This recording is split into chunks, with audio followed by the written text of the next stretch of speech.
ഡയബറ്റീസിനെ control ചെയ്യാൻ പറ്റുക എന്ന് പറഞ്ഞാൽ ഇറ്റ്സ് വണ്ടർഫുൾ. മെഡിസിന് ഫ്രീ ആയി ഒരു ക്വാളിറ്റി ലൈഫ് ലീഡ് ചെയ്യാൻ ഡയബറ്റീസ് ഉള്ള ആളുകൾക്ക് പറ്റുക എന്ന് പറഞ്ഞാൽ ഇറ്റ്സ് ട്രൂലി എ ബ്ലെസ്സിങ്. അതിന് സപ്പോർട്ടീവ് ആയിട്ടുള്ള പ്രൊഡക്റ്റ് ആണ് ഐകോഫി എന്ന് പറയുന്ന പ്രോഡക്റ്റ്. സോ എന്തുകൊണ്ടെന്ന് ചോദിച്ചു കഴിഞ്ഞാൽ diabetes is very dangerous. A silent killer ആണ് ഡയബറ്റീസ്. ഒരസുഖമല്ല, ഒരു കൂട്ടം അസുഖങ്ങളാണ് ഡയബറ്റീസ് എന്ന് പറയുന്നത്. സോ എങ്ങനെയാണ് ഡയബറ്റീസ് ഉണ്ടാകുന്നതെന്ന് ചോദിച്ചു കഴിഞ്ഞാൽ, ഒന്ന്, നമ്മുടെ ശരീരത്തിലുള്ള പാൻക്രിയാസ് പ്രോപ്പറായിട്ട് ഇൻസുലിൻ പ്രൊഡ്യൂസ് ചെയ്യാതിരിക്കുക, അതല്ലെങ്കിൽ പ്രൊഡ്യൂസ് ചെയ്തിട്ടുള്ള അല്ലെങ്കിൽ ഉത്പാദിപ്പിക്കപ്പെട്ടിട്ടുള്ള ഇൻസുലിനെ ശരീരത്തിന് കൃത്യമായിട്ട് ഉപയോഗിക്കാൻ പറ്റാതെ വരിക. ഈ പറഞ്ഞ അവസ്ഥകൾ കൊണ്ട് സ്വാഭാവികമായിട്ടും ബ്ലഡിലെ ഗ്ലൂക്കോസ് ലെവൽ കൂടി നിൽക്കും. ഇതാണ് ഡയബറ്റീസ് എന്ന് പറയുന്നത്. റൈറ്റ്, എല്ലാവർക്കും അറിയുന്ന കാര്യമാണ്. പക്ഷെ അത് നമ്മൾ കഴിക്കുന്ന ഫുഡുമായിട്ട് വളരെ അധികം റിലേറ്റഡ് ആണ്. സോ ഈ ഇൻസുലിൻ പ്രോപ്പറായിട്ട് ഉപയോഗപ്പെടുത്താൻ പറ്റാതെ വരികയോ അല്ലെങ്കിൽ സെക്രീഷൻ പ്രോപ്പറായിട്ട് വരാതെയോ നടക്കുന്ന സമയത്ത് നമ്മൾ കഴിച്ചിട്ടുള്ള ഭക്ഷണത്തിലെ കാർബോഹൈഡ്രേറ്റ്, ഫാറ്റ്, പ്രോട്ടീൻ, ഇതിന്റെ മെറ്റബോളിസം തകരാറിലാവും. ഇതാണ് ഡയബറ്റീസ് അല്ലെങ്കിൽ ഹൈപ്പർഗ്ലൈസീമിയ അല്ലെങ്കിൽ ഗ്ലൂക്കോസ് ലെവൽ കൂടാനുള്ള കാരണമായിട്ട് മാറുന്നത്.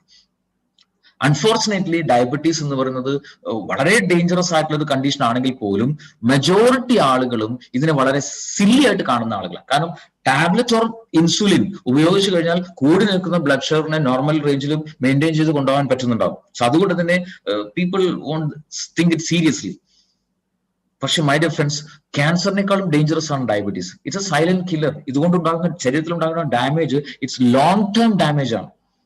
മാത്രമല്ല പല വൈറ്റൽ ഫങ്ഷൻസിനെയും ഇംപ്രോപ്പർ ആക്കും ഈ ഒരു ഡയബറ്റീസ് എന്ന് പറഞ്ഞ അവസ്ഥ കൊണ്ടുണ്ടാകുന്ന ആഫ്റ്റർ എഫക്ട്സ്. പല ഓർഗൻസും കംപ്ലീറ്റ് ആയിട്ട് പെർമനന്റ് ആയിട്ട് ഫെയിൽ ആയി പോകും. സോ നാലോചിച്ച് അത്തരം കോംപ്ലിക്കേഷൻസിലേക്ക് വന്നു കഴിഞ്ഞാൽ അതുകൊണ്ടുണ്ടാകുന്ന ആഫ്റ്റർ എഫക്ട്സ് ആര് തന്നെ അനുഭവിക്കണം? ആ വ്യക്തി തന്നെ അനുഭവിക്കണം. വളരെയധികം കോംപ്ലിക്കേറ്റഡ് കണ്ടീഷൻസിലേക്ക് പോകുന്നു മാത്രമല്ല വലിയ ശാരീരിക ബുദ്ധിമുട്ടുകൾ ഉണ്ടാക്കുമെന്ന് മാത്രമല്ല ആ സമയത്ത് ഉണ്ടാകുന്ന ചികിത്സകളൊക്കെ വളരെ എക്സ്പെൻസീവ് ആയിട്ട് മാറും. സോ ഒന്ന് ശ്രദ്ധിച്ചാൽ നമുക്ക് ഇത്തരം കോംപ്ലിക്കേഷൻസിലേക്ക് ഒന്നും പോകാതെ ഡയബറ്റീസിനെ നമുക്ക് ഹെൽത്തി ആയിട്ട് മാനേജ് ചെയ്യാൻ പറ്റുന്നുണ്ടാവും. So first we should know what is the reason for diabetes. Diabetes ഉണ്ടാകാനുള്ള റീസൺ മൾട്ടിപ്പിൾ റീസൺസ് ഉണ്ട്. ഇൻസുലിൻ റെസിസ്റ്റൻസ്, അല്ലെങ്കിൽ അബ്നോർമൽ ലിവറിൽ ഗ്ലൂക്കോസ് നോർമൽ ആവുക, ജനിതകപരമായിട്ട് പാരമ്പര്യമായിട്ട് ട്രാൻസ്ഫർ ചെയ്ത് കിട്ടുന്നുണ്ടാവും. ഒബേസിറ്റിയും അതുപോലെ ഫിസിക്കൽ ഇനാക്ടിവിറ്റി, അമിതമായിട്ടുള്ള വണ്ണവും വ്യായാമം ചെയ്യാതിരിക്കുന്നതും ഡയബറ്റീസിലേക്ക് ലീഡ് ചെയ്യുന്നുണ്ടാവും. പ്രായം കൂടുന്നതിനനുസരിച്ച് വരുന്നുണ്ടാവാം. ബാഡ് ഡയറ്റ് ആണ് ഫോളോ ചെയ്യുന്നതെങ്കിൽ വരുന്നുണ്ടാവും. പ്രീ ഡയബറ്റീസ് സ്റ്റേജിലുള്ള ആളുകൾക്ക് ഡയബറ്റീസിലേക്ക് വരാനുള്ള ചാൻസസ് ഉണ്ട്. റൈറ്റ്. സോ പ്രധാനമായിട്ട് രണ്ട് തരത്തിലുള്ള ഡയബറ്റീസ് ആണുള്ളത്, ടൈപ്പ് 1 ആൻഡ് ടൈപ്പ് 2. പിന്നെ ഒരു ജസ്റ്റേഷണൽ ഡയബറ്റീസ് ഉണ്ട്, ഗർഭിണികൾക്ക് ഉണ്ടാകുന്ന ഡയബറ്റീസ്. ടൈപ്പ് 1 എന്ന് പറയുന്ന ഡയബറ്റീസിന്റെ പ്രധാന റീസൺ എന്ന് പറയുന്നത് ശരീരത്തിൽ പാൻക്രിയാസ് ഇൻസുലിൻ പ്രൊഡക്ഷൻ ഒട്ടും ഉണ്ടാവില്ലെങ്കിൽ വളരെ കുറവായിരിക്കും. ആവശ്യത്തിനുള്ള ഇൻസുലിൻ പ്രൊഡക്ഷൻ ശരീരത്തിൽ നടക്കുന്നുണ്ടാവില്ല. ഇതാണ് ടൈപ്പ് 1. കുട്ടികളിലൊക്കെ ഉണ്ടാകുന്ന ഡയബറ്റീസ്, ജുവനൈൽ ഡയബറ്റീസ്, അതിനൊക്കെയുള്ള റീസൺ എന്ന് പറഞ്ഞാൽ ഈ പറഞ്ഞ അതൊക്കെ ടൈപ്പ് 1 ആണ്. ഇൻസുലിൻ പ്രൊഡക്ഷൻ ശരീരത്തിൽ കൃത്യമായിട്ട് ഉണ്ടാവില്ല. അതുകൊണ്ട് ഗ്ലൂക്കോസ് ലെവൽ എപ്പോഴും ബ്ലഡിൽ കൂടി നിൽക്കുന്നുണ്ടാവും. ടൈപ്പ് 2 എന്ന് പറയുന്ന ഡയബറ്റീസ് ആണെന്ന് മെജോറിറ്റി ആളുകൾ, ഓൾമോസ്റ്റ് 90% ആൾക്കാരിൽ ഉള്ളത് ടൈപ്പ് 2 എന്ന് പറയുന്ന ഡയബറ്റീസ് ആണ്. അതൊരു ലൈഫ് സ്റ്റൈൽ കൊണ്ട് തന്നെ വരുന്ന ഒരു ചേഞ്ചസ് ആണ്. സോ അതിന്റെ റീസൺ എന്താണെന്ന് ചോദിച്ചു കഴിഞ്ഞാൽ, ശരീരം ഇൻസുലിൻ ഉത്പാദിപ്പിക്കുന്നുണ്ടാവും, പക്ഷെ ആ ഇൻസുലിനെ പ്രോപ്പർ ആയിട്ട് ശരീരത്തിന് ഉപയോഗിക്കാൻ സാധിക്കുന്നുണ്ടാവില്ല. ഇൻസുലിൻ റെസിസ്റ്റൻസ് സിൻഡ്രോം എക്സം എന്ന് അറിയപ്പെടുന്നുണ്ട് അത്. സോ ശരീരം തന്നെ ഇൻസുലിനെ റിജക്ട് ചെയ്യുന്നുണ്ടാവും. സോ എങ്ങനെയാണ് അത് സംഭവിക്കണമെന്ന് ചോദിച്ചു കഴിഞ്ഞാൽ, അല്ലെങ്കിൽ അത് എങ്ങനെ ഈ ഡയബറ്റീസിലേക്ക് ലീഡ് ചെയ്യുന്നു എന്ന് ചോദിച്ചു കഴിഞ്ഞാൽ, ഒരു സിമ്പിൾ ആയിട്ട് ഞാൻ പറയാം. നമ്മൾ കഴിക്കുന്ന ഭക്ഷണം, ആ ഭക്ഷണം അത് ഗ്ലൂക്കോസ് ആയിട്ട് കൺവേർട്ട് ആകും. ബ്ലഡിലൂടെ അത് നമ്മുടെ ശരീരത്തിലുള്ള കോശങ്ങളിൽ ചെല്ലണം. നമ്മൾ ശ്വസിക്കുന്ന വായു അതുപോലെ ബ്ലഡിലൂടെ കോശങ്ങളിലേക്ക് ചെല്ലുന്നുണ്ടാവും. ഈ കോശങ്ങളിൽ മൈറ്റോകോൺട്രിയ എന്ന് പറയുന്ന ഒരു ഫർണസ് പോലത്തെ ഒരു ഭാഗമുണ്ട്. അവിടെ ഓക്സിജന്റെ സഹായത്തോടു കൂടി ഈ ഗ്ലൂക്കോസ് കത്തും. എനർജി, വാട്ടർ, കാർബൺ ഡയോക്സൈഡ്, ഈ മൂന്നും ഉണ്ടാകും. കാർബൺ ഡയോക്സൈഡ് നമ്മൾ പുറത്തേക്ക് കളയും, എനർജിയും വാട്ടറും ശരീരം ഉപയോഗിക്കും. ഇതാണ് നോർമൽ പ്രൊസീജിയർ. റൈറ്റ്. ഇവിടെ ഇൻസുലിന്റെ റോൾ എന്താണെന്ന് ചോദിച്ചു കഴിഞ്ഞാൽ സിമ്പിൾ. നമ്മുടെ ശരീരത്തിലുള്ള ഒരു കോശം, അതൊരു റൂമായിട്ട് സങ്കല്പിക്കുക. ആ റൂം ഡോർ ഉണ്ട്, അത് ലോക്ക് ചെയ്തിരിക്കുകയാണ്. താക്കോലും പൂട്ടും ഉപയോഗിച്ചിട്ട് ലോക്ക് ചെയ്തിരിക്കുകയാണ്. റൈറ്റ്. ഗ്ലൂക്കോസിനെ അകത്തേക്ക് കയറണമെങ്കിൽ ഈ ഡോർ തുറക്കണം. ഈ ഡോർ തുറക്കാനുള്ള താക്കോലാണ് ഇൻസുലിൻ. റൈറ്റ്. സോ ഗ്ലൂക്കോസ് ബ്ലഡിൽ വരുന്ന സമയത്ത് ആവശ്യത്തിനുള്ള ഇൻസുലിൻ പാൻക്രിയാസ് പ്രൊഡ്യൂസ് ചെയ്യുന്നുണ്ടാവും. ഈ ഇൻസുലിൻ അവിടെ ചെല്ലുന്നു. ഇൻസുലിനെ സ്വീകരിക്കുന്ന ഒരു ഭാഗമുണ്ട്, ഇൻസുലിൻ റിസപ്റ്റർ എന്ന് പറയുന്ന ഒരു ഭാഗം കോശങ്ങളിൽ ഉണ്ടാവും. അവിടെ ഇൻസുലിൻ എത്തുമ്പോൾ ഈ ഡോർ ഓപ്പൺ ആവും, ഗ്ലൂക്കോസ് അകത്തേക്ക് പോകും. Normal procedure, right? So my dear friends, നമ്മൾ ചിന്തിച്ചു നോക്കുക, ചില സമയത്ത് നമ്മൾ ഈ താക്കോൽ ഉപയോഗിച്ച് പൂട്ട് തുറക്കുന്ന സമയത്ത് ആ ലോക്ക് ചിലപ്പോൾ പ്രോപ്പറായിട്ട് അത് തിരിക്കാൻ പറ്റില്ല, അല്ലെ? അതിന്റെ ഉള്ളിൽ എവിടെയോ സ്റ്റക്ക് ആയത് കാരണം നമുക്ക് താക്കോൽ ഉപയോഗിച്ച് അത് തുറക്കാൻ പറ്റില്ല, സ്റ്റക്ക് ആയിട്ടുണ്ടാവും. അങ്ങനെ തുറക്കാൻ പറ്റാത്തതുകൊണ്ട് തന്നെ ഡോർ ഓപ്പൺ ആവില്ല. എന്നതുപോലെ ഇൻസുലിൻ റിസപ്റ്റേഴ്സിന് എന്തെങ്കിലും ഡാമേജ് സംഭവിച്ചു കഴിഞ്ഞാൽ ഈ വന്ന ഇൻസുലിനെ ആ കോശം റിജക്ട് ചെയ്യും, റെസിസ്റ്റ് ചെയ്യും, തടഞ്ഞു നിർത്തും. അപ്പോൾ സ്വാഭാവികമായിട്ടും ഡോർ ഓപ്പൺ ആവില്ല, ഗ്ലൂക്കോസിന് അകത്ത് പോകാൻ പറ്റില്ല, അത്രയും ഗ്ലൂക്കോസ് ബ്ലഡിൽ കൂടി നിൽക്കും. ഇതാണ് ഇൻസുലിൻ റെസിസ്റ്റൻസ്. ഇതാണ് ടൈപ്പ് 2 എന്ന് പറയുന്ന ഡയബറ്റീസിന്റെ ഏറ്റവും പ്രധാനപ്പെട്ട റീസൺ, റൈറ്റ്? സോ അവിടെ നമ്മൾ യഥാർത്ഥത്തിൽ ആ ഇൻസുലിൻ റെസിസ്റ്റൻസിനെ റിപ്പയർ ചെയ്യുന്നത് കൂടെ അത്യാവശ്യമാണ്, റൈറ്റ്? സോ എവിടെയാണ് നമ്മുടെ ഐകോഫി എന്ന് പറഞ്ഞ പ്രൊഡക്റ്റിന്റെ ഒക്കെ റെലവൻസ് വരുന്നത്? സോ അതിലേക്ക് നമുക്ക് അതിനെക്കുറിച്ച് ഡീറ്റെയിൽ ആയിട്ട് നമുക്ക് പറയാം. സോ ഡയബറ്റീസ് ഒരു എന്താ പറയാ, കൈപ്പേറിയ ഒരു സത്യമാണ്. ഇന്ത്യയിൽ ഡയബറ്റീസ് ഉള്ള ആളുകളുടെ തന്നെ വലിയ രീതിയിൽ കൂടിക്കൊണ്ടിരിക്കുന്ന, ഡയബറ്റീസിന്റെ വേൾഡ് ക്യാപിറ്റൽ എന്നറിയപ്പെടുന്ന നമ്മുടെ രാജ്യമാണ്. കോടിക്കണക്കിന് രൂപ ഈ ഒരു മേഖലയിൽ ചികിത്സയ്ക്കും വേണ്ടിയൊക്കെ ചെലവഴിക്കുന്നു എന്ന് പറയുമ്പോൾ it's not a good news, right? It's not a good news. പക്ഷേ ഐകോഫി എന്ന് പറയുന്ന പ്രോഡക്റ്റ് ഉള്ളത് കൊണ്ട് തന്നെ it's a good news, because we have a lot of കസ്റ്റമേഴ്സിലേക്ക്, നമുക്ക് ആളുകളിലേക്ക് നമുക്ക് ഈ ഒരു ഐകോഫി എന്ന് പറയുന്ന പ്രോഡക്റ്റ് എത്തിക്കാനും പറ്റും. അതുവഴി അവരെ ഹെൽത്ത് ലെവലിലേക്ക് കൊണ്ടുവരാൻ സാധിക്കും. ബിസിനസ് പരമായിട്ട് നോക്കുകയാണെങ്കിൽ നമുക്ക് വലിയ രീതിയിലുള്ള ഒരു ബിസിനസ് ക്രിയേറ്റ് ചെയ്യാനും സാധിക്കുന്നുണ്ടാവും, റൈറ്റ്? സോ ഡയബറ്റീസ് നമുക്ക് എങ്ങനെയാണ് അറിയാൻ പറ്റുക? ബ്ലഡ് ഷുഗർ ചെക്ക് ചെയ്താൽ അറിയാൻ പറ്റുന്നുണ്ടാവും. പക്ഷെ മൈ ഡിയർ ഫ്രണ്ട്സ്, നമ്മളിവിടെ മനസ്സിലാക്കേണ്ട ഒരു പ്രധാനപ്പെട്ട കാര്യം, ഒരു സമയത്തുള്ള ബ്ലഡ് ഷുഗർ ലെവൽ ചെക്ക് ചെയ്തുകൊണ്ട് അയാൾ ഡയബറ്റിക് ആണെന്ന് ഒരിക്കലും പറയാൻ പറ്റില്ല. ഡയബറ്റീസ് ഉണ്ടോ എന്ന് ഫൈനലൈസ് ചെയ്യുന്നതിന് ഒരു ടെസ്റ്റ് ഉണ്ട്, HbA1c എന്ന് പറയുന്ന ടെസ്റ്റ്. ആ ഒരു ടെസ്റ്റിലെ റിപ്പോർട്ട് അനുസരിച്ചാണ് അയാൾ ഡയബറ്റിക് ആണോ അല്ലയോ എന്ന് നമുക്ക് ഫൈനലൈസ് ചെയ്യാൻ പറ്റുക, റൈറ്റ്? പല ആളുകളും, മെജോറിറ്റി ആയിട്ടുള്ള പല ആളുകളും ഇന്ന് പ്രീ ഡയബറ്റിക് സ്റ്റേജിലാണ്. സോ പ്രീ ഡയബറ്റിക് സ്റ്റേജിൽ ശരീരം ചില സിംറ്റംസ് കാണിക്കും, ഈ 10 തരത്തിലുള്ള സിംറ്റംസ്. എപ്പോഴും വളരെയധികം ടയർഡ്നെസ് അനുഭവപ്പെടുക, ക്ഷീണം കൂടുക, ഫ്രീക്വന്റ് ആയിട്ട് യൂറിനേറ്റ് ചെയ്യപ്പെടുക, അല്ലെങ്കിൽ നല്ല വെയിറ്റ് ഉള്ള ഒരു സഡൻ ആയിട്ട് വെയിറ്റ് ലോസ് സംഭവിക്കുക, ശരീരത്തിൽ എവിടെയെങ്കിലും മുറിവുണ്ടായി കഴിഞ്ഞാൽ അത് ഉണങ്ങാതെ ഇങ്ങനെ പഴുത്ത് നിൽക്കുക, എപ്പോഴും വിശപ്പനുണ്ട്, ഫുഡ് കഴിച്ചൊരു അരമണിക്കൂറിനാകുമ്പോഴേക്കും വീണ്ടും വിശക്കുക. അത് ഡയബറ്റീസിനുള്ള ഒരു സിംറ്റമാണ്. അത് സെക്ഷൽ ആയിട്ടുള്ള കാര്യങ്ങളോട് താല്പര്യം കുറയുക, കണ്ണിന്റെ കാഴ്ച മങ്ങുക, സ്ത്രീകളെ സംബന്ധിച്ചും വജൈനൽ ഏരിയയിൽ ഫ്രീക്വന്റ് ആയിട്ടുള്ള ഇൻഫെക്ഷൻസ് ഉണ്ടാകുക, കൈകാലുകളുടെ വെള്ളയിൽ ഒരു ടിങ്ക്ലിംഗ് പോലെ, ഒരു ഇക്കിപ്പെടുന്ന പോലെ അസ്വസ്ഥത അനുഭവപ്പെടുക, വലിയ രീതിയിലുള്ള ദാഹം, വെള്ളം എത്ര കുടിച്ചാലും വീണ്ടും വീണ്ടും ദാഹം അനുഭവപ്പെടുക.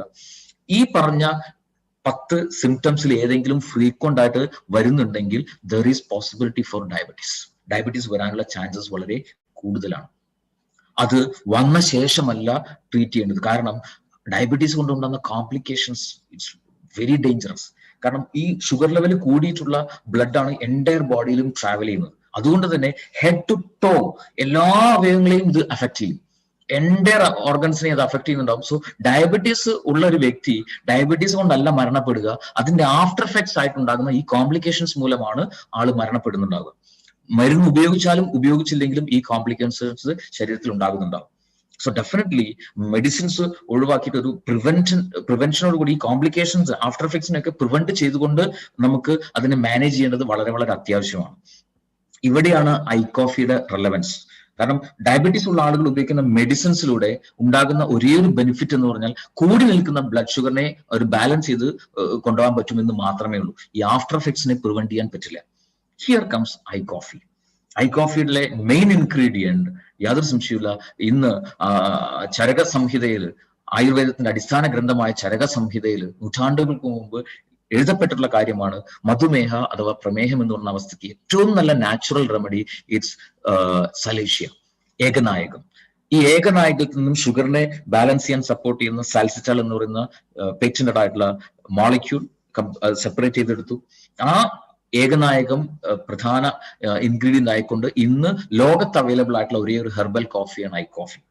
ഇത് ഡയബറ്റീസിനെ വളരെ ഹെൽത്തി ലെവലിൽ മാനേജ് ചെയ്യാനായിട്ട് സപ്പോർട്ട് ചെയ്യുന്നുണ്ടാവും. ഒപ്പം ഇതിനകത്തുള്ള മറ്റു ഇൻഗ്രീഡിയൻസ്, ഒന്ന് കൂർഗ് റിജിൽ നിന്നുള്ള റോസ്റ്റഡ് കോഫി ബീൻ ഇതിനകത്ത് ഉപയോഗിക്കുന്നു. അതുപോലെ കൗഹേജ് അഥവാ വെൽവെറ്റ് ബീൻ, നായ്ക്കുരണം എന്ന് പറയുന്ന ആ ഔഷധ സസ്യത്തിൽ നിന്ന് മോളിക്യൂൾസും ഇതിനകത്ത് ആഡ് ചെയ്തിട്ടുണ്ട്. So life long regular coffee ആയിട്ട് ഐ കോഫി ഒരാൾക്ക് ഉപയോഗിക്കാം. കാരണം ഇതിനകത്ത് ഉള്ള ഒരു പ്രോസസ്സ് ഒരു 40 ഡിഗ്രിയിൽ ഒരു സ്ലോ റോസ്റ്റിംഗിലൂടെയാണ് കോഫി എടുക്കുന്നത്. സോ അങ്ങനെ ചെയ്യുന്ന സമയത്ത് കഫീൻ കംപ്ലീറ്റ് ആയിട്ട് ഒഴിവാക്കാൻ കമ്പനിക്ക് സാധിക്കുന്നു. കഫീൻ ഇല്ലാത്ത കോഫിയാണ് ഐ കോഫി. സോ അതുകൊണ്ട് തന്നെ അത് ലൈഫ് ലോങ് റെഗുലർ ആയിട്ട് ഏതൊരാൾക്കും ഉപയോഗിക്കാം. ഈവൻ ഹോമിയോ മെഡിസിൻസ് ഉപയോഗിക്കുന്ന ആളുകൾക്ക് പോലും ധൈര്യമായിട്ട് ഐ കോഫി ഉപയോഗിക്കാം. കാരണം ഹോമിയോ മെഡിസിൻസ് ഉപയോഗിക്കുന്ന ആളുകളെ സംബന്ധിച്ചിടത്തോളം ഹോമിയോ മെഡിസിൻസിൽ നോർമലി കഫീൻ ഉണ്ടാവും. അവർക്ക് കോഫി കഴിക്കരുതെന്ന് ഡോക്ടേഴ്സ് പ്രത്യേകമായിട്ട് പറയുന്നുണ്ടാവും. പക്ഷെ നമ്മുടെ കോഫി ഹോമിയോ മെഡിസിൻസ് ഉപയോഗിക്കുന്ന ആളുകൾക്ക് പോലും ഉപയോഗിക്കാം, because no caffeine. Anybody can use. So ഈ ഒരു സ്ലോ റോസ്റ്റിംഗ് പ്രോസസ്സ് ചെയ്യുന്ന സമയത്ത് മറ്റൊരു ബെനിഫിറ്റ് എന്താണെന്ന് ചോദിച്ചു കഴിഞ്ഞാൽ ഇതിലുള്ള വളരെ പവർഫുൾ ആയിട്ടുള്ള ആന്റി ഓക്സിഡൻസ് ആയിട്ടുള്ള പോളിഫിനോൾസിനെ അതുപോലെ നിലനിർത്തിക്കൊണ്ടാണ് നമ്മുടെ കോഫി ഉണ്ടാകുന്നത്. സോ അതുകൊണ്ട് തന്നെ ആന്റി ഓക്സിഡൻസിന്റെ ഒരു ബെനിഫിറ്റും നമ്മുടെ ഐ കോഫി ഉപയോഗിക്കുന്ന സമയത്ത് കിട്ടുന്നുണ്ടാവും. സോ ഇറ്റ്സ് വളരെയധികം റിസർച്ച് ഓറിയന്റഡ് ഉണ്ടാക്കിയിട്ടുള്ള പ്രൊഡക്റ്റ് ആണ് ഐ കോഫി. അത് I coffee creamer, I coffee black, 2 വേരിയൻസിൽ നമുക്ക് അവൈലബിൾ ആണ്. Right. What are the frequently asked questions of I coffee? ഏത് തരത്തിലുള്ള ടൈപ്പ് ആയിട്ടുള്ള ഡയബറ്റീസിലും ഇത് ഉപയോഗിക്കാൻ പറ്റും. ടൈപ്പ് 1 ആയിക്കോട്ടെ, ടൈപ്പ് 2 ആയിക്കോട്ടെ, ജസ്റ്റേഷണൽ ഡയബറ്റീസ് ആയിക്കോട്ടെ, ഏത് ഡയബറ്റീസ് ഉള്ള ആളുകൾക്കും നമ്മുടെ പ്രോഡക്റ്റ് വളരെയധികം എഫക്റ്റീവ് ആയിട്ട് ഉപയോഗിക്കാൻ സാധിക്കുന്നുണ്ടാവും. ഇതിനകത്ത് ഷുഗർ ഉണ്ടോ? No sugar added. റൈറ്റ്. എത്ര കാലം ഇത് ഉപയോഗിക്കണം? അതും നമ്മൾ ഐപ്പിൾസിന്റെ കാര്യം പറഞ്ഞ പോലെ തന്നെ നമ്മൾ ആഗ്രഹിക്കുന്ന അത്രയും കാലം ഉപയോഗിക്കാം. റൈറ്റ്. സോ റെഗുലർ ആയിട്ട് നമ്മൾ ഉപയോഗിക്കുകയാണെങ്കിൽ അത്രയും കാലം നമുക്ക് ഒരു ക്വാളിറ്റി ലൈഫ് ലീഡ് ചെയ്യാൻ സാധിക്കുന്നുണ്ടാവും. മെഡിസിൻ ഒക്കെ ഫ്രീ ആയിട്ടുള്ള ഒരു ക്വാളിറ്റി ലൈഫിലേക്ക് വരാൻ സാധിക്കുന്നുണ്ടാവും. ഡയബറ്റീസ് കൊണ്ടുണ്ടാകുന്ന ആഫ്റ്റർ എഫക്ട്സ് ഒന്നും വരാതെ പ്രിവെന്റ് ചെയ്തുകൊണ്ടുള്ള ഒരു ലൈഫ് നമുക്ക് ഉണ്ടാക്കിയെടുക്കാൻ പറ്റുന്നുണ്ടാവും. ഇനി മെഡിസിൻസ് ഉപയോഗിക്കുന്ന ആളുകളെ സംബന്ധിച്ചോളം മെഡിസിൻ സഡൻ സ്റ്റോപ്പ് ചെയ്തിട്ടല്ല നമ്മുടെ ഐ കോഫി ഉപയോഗിക്കുന്നത്. എലോങ് വിത്ത് മെഡിസിൻ അവരത് ഉപയോഗിക്കുക. ബിക്കോസ് അവരുടെ ശരീരം മെഡിസിൻസിലായിരിക്കും ബാലൻസ്ഡ് ആയി പോയിക്കൊണ്ടിരിക്കുന്നുണ്ടാവുക. സഡൻ ആയിട്ട് മെഡിസിൻ സ്റ്റോപ്പ് ചെയ്ത് കഴിഞ്ഞാൽ ശരീരത്തിന് ബുദ്ധിമുട്ടുണ്ടാവും. സോ അലോങ് വിത്ത് മെഡിസിൻ ഉപയോഗിക്കുക.